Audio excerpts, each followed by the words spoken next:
The best StarCraft 2 players in the world have gathered for the GSL, and that is what we are here to bring you on this edition of eSports. Hello and welcome. I'm your host, Jason Lee. And I'm Nick Tasteless Plot.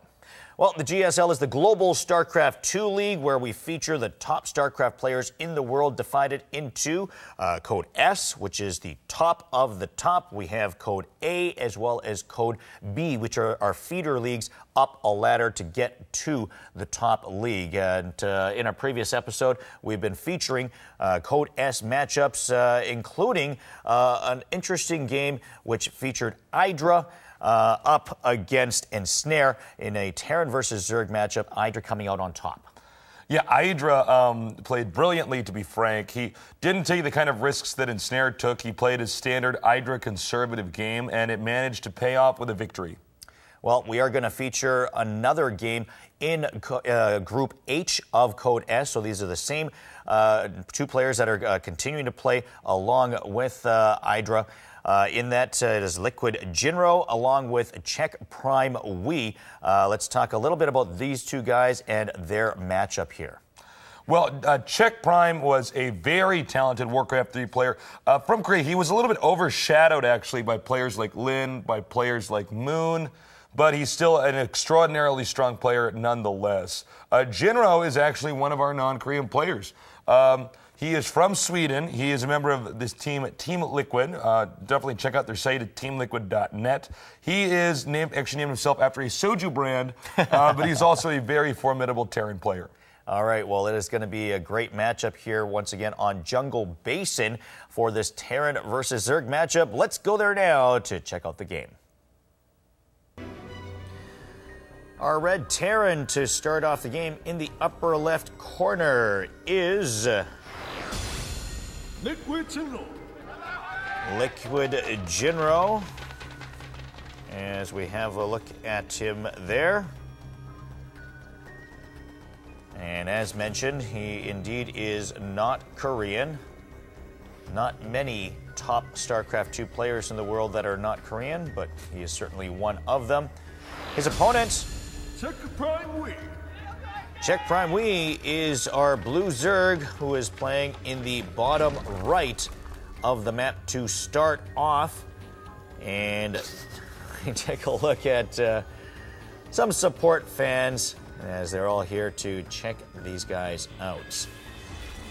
Now, interestingly enough, I believe similarly in Group H, the first match that we were able to see was actually Hydra versus Jinro, which was also on Jungle Basin, if I'm not mistaken. That was the map that really Jinro took advantage of. Yeah, this is another map where I think Jinro should be the favorite coming out here. As you said, we did see Jinro and Hydra engage each other on this same map, in the same matchup, in fact, even in these same positions. And frankly, Jinro showed us that he knows exactly how to take advantage of this map. We'll see if he does it again this time. I suspect he will. Czech working on a fast hatchery before spawning pool. As we take a look at his build order, we'll see if Czech learned anything from Jinro's match against Hydra, which, as mentioned, was played on this map. So I'm sure he was watching a lot of those replays. And he's going to an extractor before spawning pool, as he's going definitely for a macro build order, which we'll see if that works. SCV being chased out by the drone, or at the very least, well, I should say being escorted by the drone. Sir, you have to leave. We have the factory coming up here at the ramp. And, excuse me, and it looks like, we could have anything still occur from this point in time. I'm waiting to see if we're going to see a reactor, maybe a tech lab, but for the time being, it looks like Jinro's build is a little bit ambiguous. Taking a look at the Zelnaga watchtower. Spawning pool is complete for Czech now. And a couple of drones still scouting out the map for Czech. And he's got to be careful not to lose this Overlord. It looks like he very white. And there it goes. Oh, that's going to be a huge blow to Czech, losing that Overlord this early in the game. Yeah, Czech is really hurting right now after losing an Overlord that early. You know, you have to be careful when you move your Overlords out on the map because this isn't like Starcraft 1. Zerg doesn't always have default map control in the matchup. So if you're not careful with where your Overlords are, they're just going to be picked off. And give credit to Jinro for finding that opportunity and taking advantage of it. Some nice stutter micro here by Jinro, and he's got the Hellion with him, and that will be enough to chase what's left of this Zergling away. Not much anymore. As you can see now, again, okay, let me just stop and be critical of Czech. The creep spread is terrible right now. He should have creep farther out on the map. He's only laid one creep tumor. And now the Marines and the Hellion are actually getting here and doing some damage to the Queen.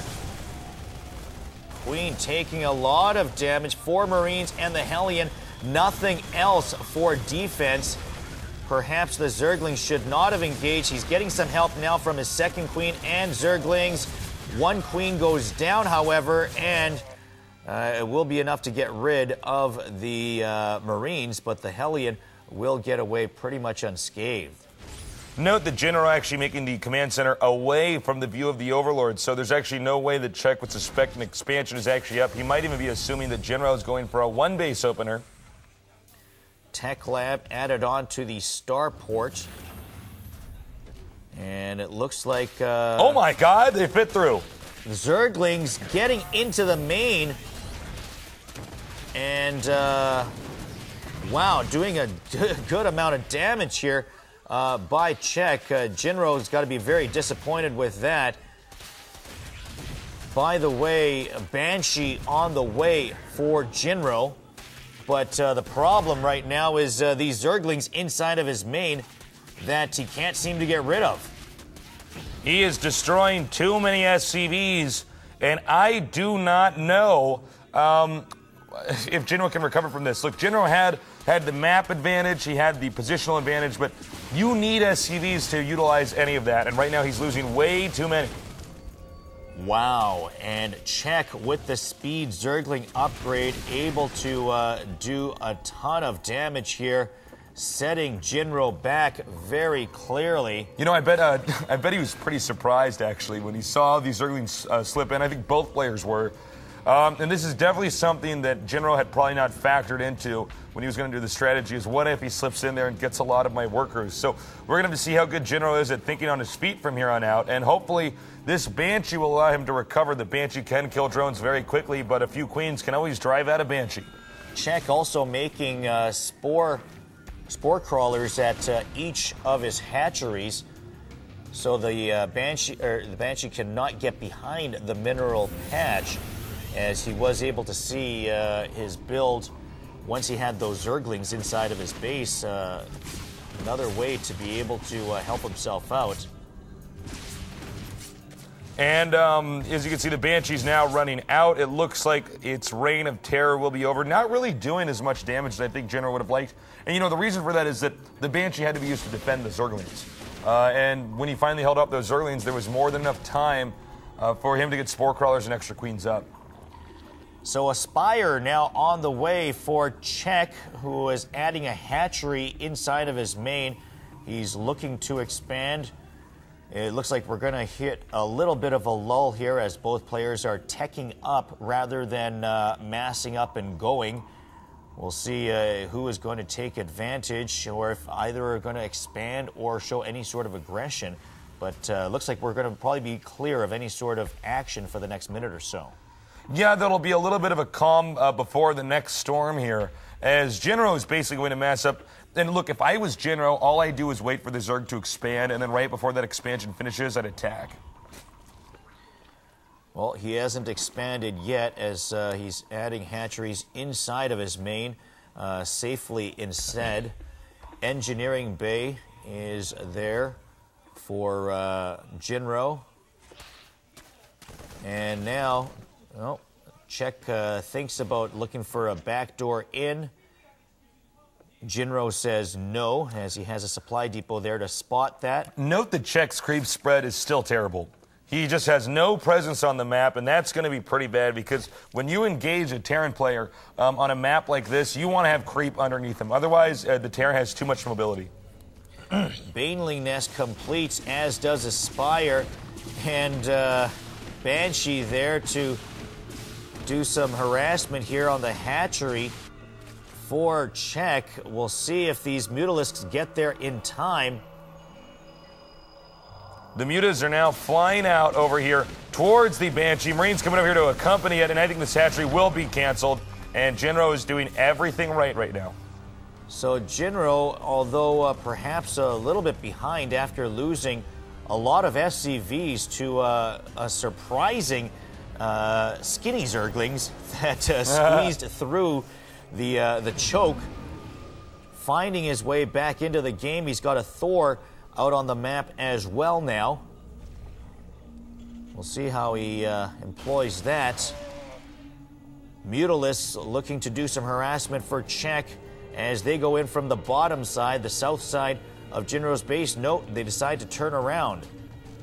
Well, Czech does have the Mutalisks out, so he will have some map presence, and all Czech has to do now is try to get another expansion up. I think, though, that Jinro's timing push might be too deadly. We'll see. First of all, he can't get to his expansions easily to defend because he didn't bother with the creep tumors. He didn't push that out far enough. So holding this location here at the upper right will be difficult. We'll see if Czech can hold it.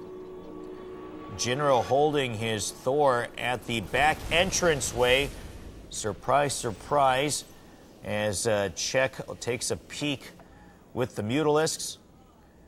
Nothing to doing, no way of getting in. And Czech decides to try to reestablish that hatchery at the back. Even if he doesn't get this up, as it is once again spotted by Jinro, the one good thing he might get out of this is that it's distracting Jinro from perhaps finding the expansion at 2 o'clock.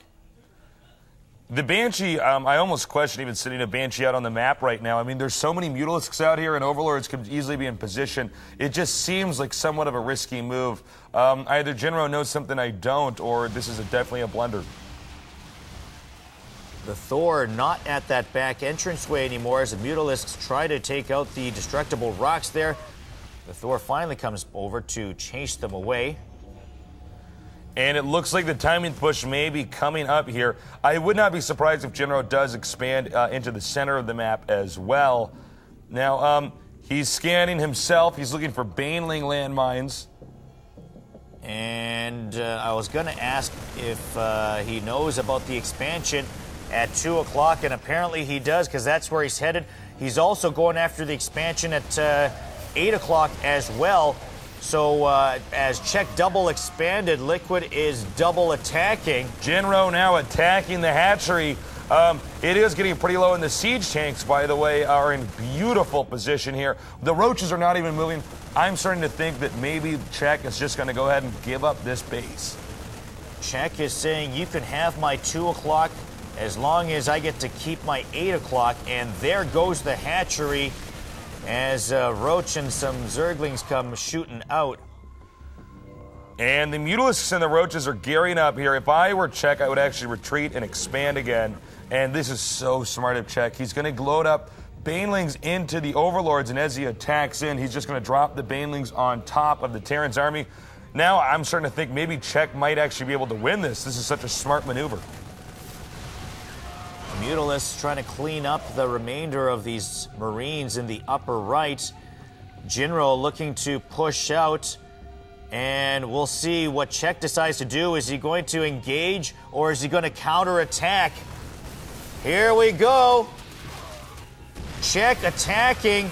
Siege tanks in siege mode. He's got roaches there. Here come those Overlords with the Banelings inside as he's going to be ready to drop them down. Medivacs backing off. And he's actually being chased all the way to the inside of his base. And if the Zerg secures this position, which I think he actually could have, I don't know why he's actually turning around. I think he could have actually ended the game right there. I was going to say that could have been GG, but I think Czech, doubting himself and a moment he shouldn't have, backs off. One of the keys to being a good StarCraft player is knowing, are you winning, are you not? Of course, he doesn't have that view inside of his base the way we do, but moments like that can be so crucial to winning or losing a game. Absolutely. Now we see the Zerg just continuing to control the map. Again, I cannot believe he did not kill him there. That's actually just so shocking. I was about to say expect GG any second. And then he turned around, and I can guarantee you one thing, Jinro's probably as confused as we are. If Czech loses this game, he will be kicking himself when he looks at that replay. Yeah, absolutely. All right, Jinro now moving out again, but once again, there just seems to be too much of Zerg everything. He spills out onto the map. Thor there, but not much else, and Czech is pushing through lots of roaches. He's got the Overlords, which he hasn't even used yet. There's another Baneling bomb, dropped one at a time, and look at how effective that is. Trying to get that siege tank, finally takes it out.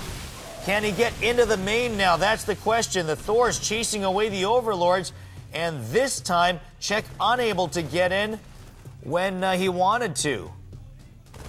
Yeah, this is a really rough game we're seeing here. I don't think that Jinro can win, though. I think Jinro did not have a good army positioning here and did not anticipate Czech being so deadly in the end part of the mid game here. And now I just don't see any way that Jinro is going to get another base, and that's the fundamental problem that he's stuck in right now.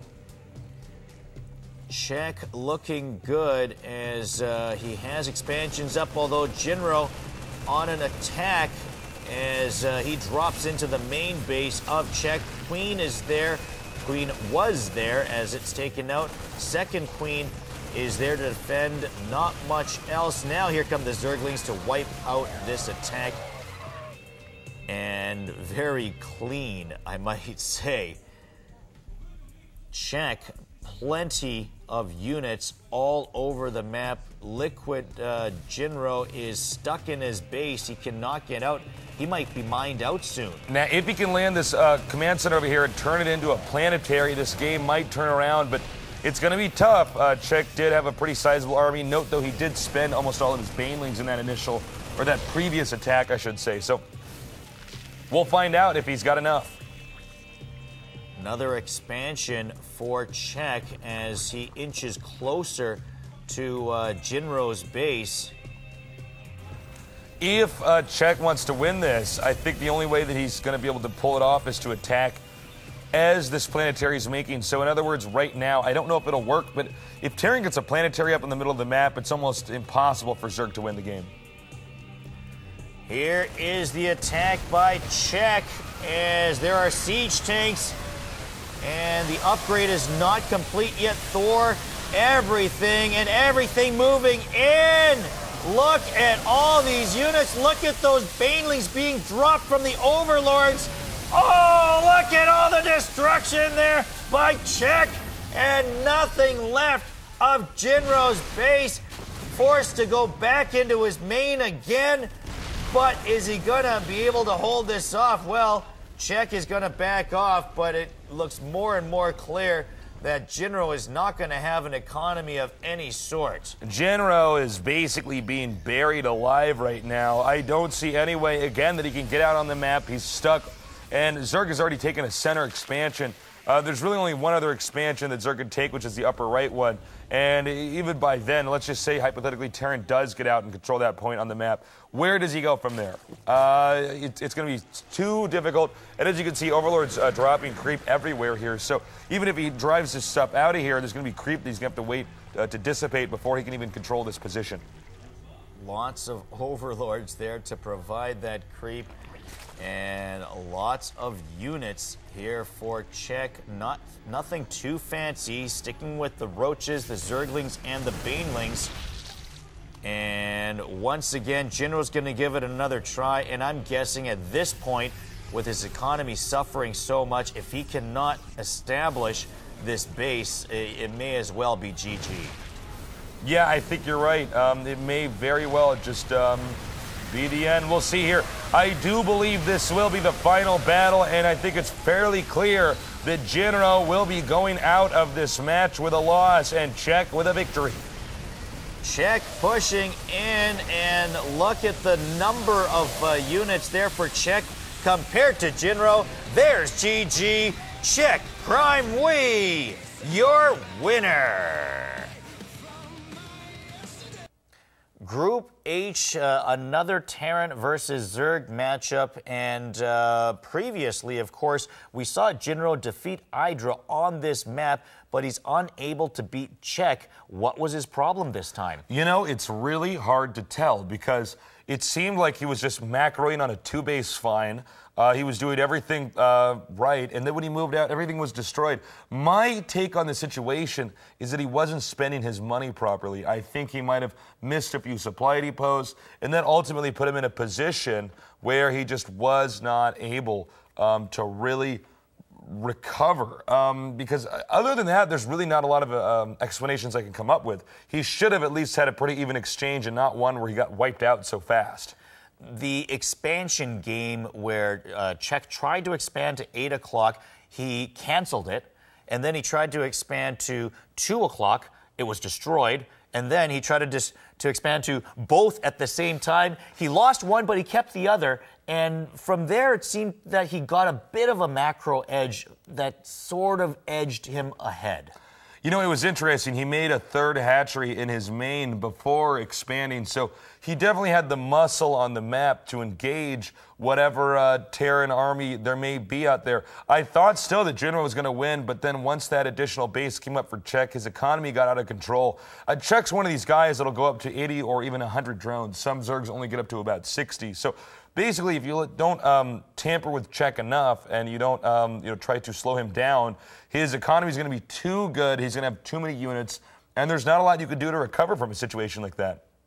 All right, well, in the end, it is a victory for Czech Prime Wee over Jinro, and he's moving up in this Code SH group for the time being. An interesting group that we have here, clearly, and I can't wait to see how it continues on. Of course, Tasteless is going to be back with some further analysis as well as highlights from this game, so stick around for that. And, of course, we will be back with some more StarCraft 2 action in our next episode, so do join us then. For next Tasteless Plot, I'm Jason Lee. Goodbye. What's up, everybody? It's Tasteless bringing you the highlights of today's pretty sick Terran versus Zerg, Czech against Jinro. It was a matchup that started out with Jinro being very aggressive and aggressive effectively with the Marines and the Hellions taking out a few units here and there. It almost seemed to have intimidated Czech into not making enough creep tumors into the later part of the game. From there, Jinro followed it up with a Banshee, and it was a very aggressive maneuver. I don't totally agree with keeping the Banshee on the map once the Mutalisks were out. I think he made maybe one too many Banshees there. But here's where the game can get a little bit confusing for those of you who even watch a lot of StarCraft 2 is, what the hell happened? How did Czech manage to overwhelm Jinro so easily? Well, it looks as though Jinro was forgetting supply depots, and that result was basically him not having enough units when he moved out onto the map. And of course, that's one of the things we don't normally see in a StarCraft 2 professional game, because these guys, they train all day and with the best in the world. So when you see somebody make a mistake like that, it's a little bit shocking. But good StarCraft players never miss the depots, always making sure to keep cranking out SCVs. Otherwise, that sort of situation can occur. There's really no excuse for a Terran losing to a Zerg on a map like Jungle Basin. But in this case, if you're not making the right units, the right buildings, you're just going to lose. And that's really what costed Jinro the game. Once he was unable to secure that center position, it had to be GG. Thank you guys so much for joining us here today at Esports. I'm Tasteless, and I'll see you next time. What's up, everyone? This is SJ for the latest and brand new games here in Korea. Now, the game I'll be introducing today is Flip. Now, we're off to fly to a wider world, Flip. Now, Flip is a MMORPG game based on a fairy tale style fantasy world. Now, the most important feature in this game is the flying system, which allows you to fly in the game. You know that boring feeling of staying on the ground will be gone as you're allowed to fly freely in the sky. Now, players are introduced to a continent called Magical, a place filled with chaos, and you're made to conform as an outsider. Now, in order to survive this game, you have to choose one of the 4 occupations. First, there's the mercenary, where your strength and stamina will allow you for short-range strikes, whereas the acrobat uses bows and yo-yos for long-range strikes.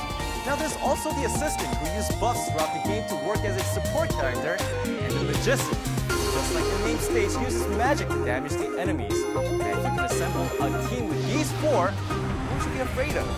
And so this has been Flood, an online role-playing flying game. Listen for the latest in brand new games in Korea. Stay tuned for more.